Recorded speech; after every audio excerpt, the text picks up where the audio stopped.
This podcast was produced by Shaun Weston Media. From a dimly lit cupboard somewhere in England, two people chat about communications. Sometimes they chat about other things. Welcome to From the Comms Cupboard. I saw a fun thing on, I think I was on Twitter. Yeah, I say that with such venom. I've really grown. Bad taste in your mouth. I've really grown to dislike Twitter. Anyway, it's an essential part of life. That's an essential part of professional life as much as anything. But so I was on Twitter anyway, and there was a fun thing where it said, "Write a business horror story in just 3 words." Okay. And some of it were quite fun, and some of it really, oh my god, yeah, you know. And one, email is dead. I quite liked that one. Someone said Zoom not working. Again, I think we've had these. These have been topics before. Yeah, Slack is down. Someone replied to that and said Slack is working. Yeah. I thought it was quite good. Another one is resume office work. Ooh. I know. And who's going to do that? Another one is go see HR. Our last episode was about receiving bad news, so that might be one. And then there's a file not found. No, is a nightmare. That is the nightmare. Yeah. Hopefully, online working is going to get rid of that. Yeah, hopefully. If anyone listening has their own 3 words, send them in. We'd love to hear what you have to say. But for now, we're talking about the importance of employee engagement. What do you think employee engagement is? I suppose. I never like being called an employee. It doesn't sound very nice, does it? Is it better than staff? Do you remember when staff was so much better than staff? It is, yeah. Staff was decades. Still is. Still a big thing. Still a lot of people still write it. Yeah. Is it really? Colleague's nicer, isn't it? Colleague's sounds nice. Friendlier. Colleague's nice, but I've spoken to someone who didn't like that either. So it's very subjective, I suppose. But in the search to find something that isn't subjective, I think is impossible. You stick to one thing. Staff worked for decades. Let's move on to colleagues. Well, probably employees. Employees seems to be the de rigueur at the moment. Because you could be a colleague without being an employee, right? Yeah. Oh, yeah. Yeah, that's a very good point. So if you're working with a freelancer that week, they're your colleague for that week. They're not necessarily an employee. Exactly. Did you almost fall off the stool? I nearly fell off the stool there. I nearly got a head injury in this very small dark cupboard. I'd have had to find a light. Find a light and take a few jackets off you that are hanging up in here as well. We really are in a cupboard, by the way, listeners. So is it necessary for everyone to be engaged? I'm trying to think how to define employee engagement. So it would be employees, those people are focused and engaged and probably happy to be there and do their job. So if I think about those things, my answer would be yes.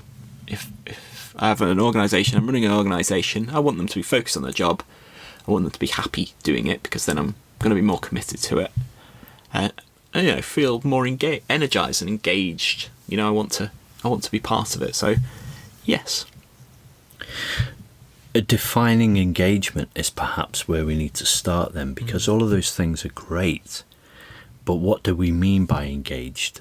It's is it being fully immersed in the direction of the company, or fully immersed in your role in what that is, or fully immersed in the social side of that company? What do we mean by the connection, the engagement? I think you're engaged in what the organisation's trying to do, so it's their purpose. I think that's another business thing that a lot of companies have. We have a purpose and we have the reason for being. But I think employee engagement is that you understand the purpose of the organisation, you want to be part of it, and you want to help deliver it.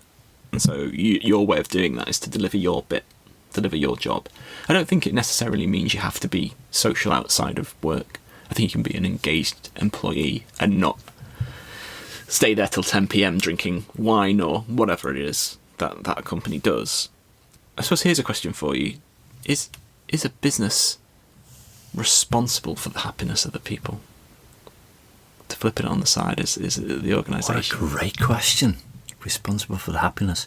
Well, of course I'm going to say, well, what is happiness? Because happiness is different to each person. It makes their job even harder, right? It makes the job even harder. You're absolutely right. What is happiness to me at work is very different from the next person, because some people, they take the reward and they take their happiness from having done a good job and being recognised for it. An episode we had recently about being acknowledged, a pat on the back. For others, it's being allowed to leave half an hour early. That makes them happy. And for other people, it's having a great job title for their CV. Yeah. And being the boss. That makes someone else happy. And for other people, it's how much they're paid, regardless of what they do for a living. I suppose the question is, if you're happy, on top of that one, because I don't think we have. If you're happy, are you going to do a better job? Really coming down to engagement. I'm happy at work. I'm going to do a better job, and the company's going to do better. Oh, you're talking about Kerry Weaver off ER, aren't you? Is she a good example? Well, we are going through ER. We're on season 5 of that fantastic series ER, and Kerry Weaver is one of those characters that goes above and beyond. Now recently she's felt that she doesn't have the support of senior management, and she's sort of switched off a little bit. She's gone maverick, she's gone a little bit rogue, and her happiness has been dented somewhat. On the other hand, she's found a sense of freedom, a different form of being engaged with the business. And I guess there are different levels of being engaged with the business too. Yeah. So you think you can be engaged in one respect, change tack, change job role, or change something about your circumstances. Even the person who's been hired to sit next to you can change your engagement with the business, can't it? So from a business's perspective then, some people need to be more engaged than others, and they need to be more engaged in different things.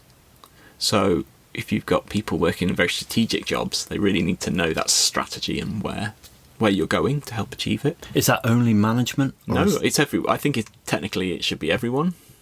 But could somebody at the bottom of the ladder be able to deliver their part of the job, not knowing really the bigger picture? Would it make any difference if they do?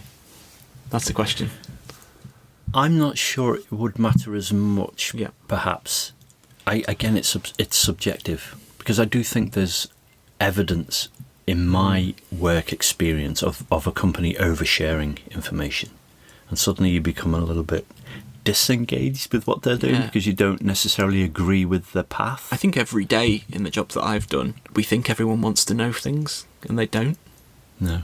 And their happiness might derive from just being, like you said, being able to go home at 4 p.m. every day and not have a stressful thing, not have to check their phone when they go home, not have to log in again.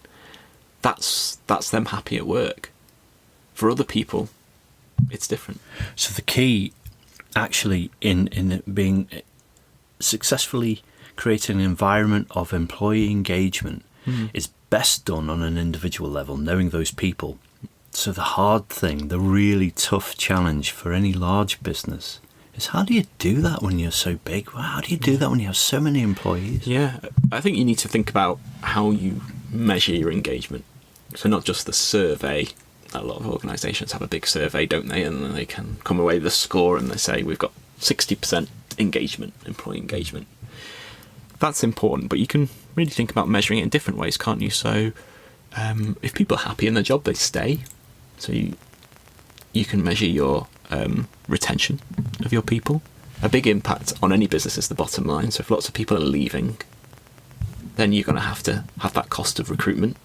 And then you've got the cost of training those people, bringing them up to the level that they need to be. And then also you've got the cost of, for that period of time, that person's not been able to do that job. So you've got 3 costs when someone leaves, if you think about it in that way. So happier people, engaged people will stay, maybe stay if you give them opportunity. So that's actually a really good business reason for people to be employing engaged as well, isn't it? Yeah,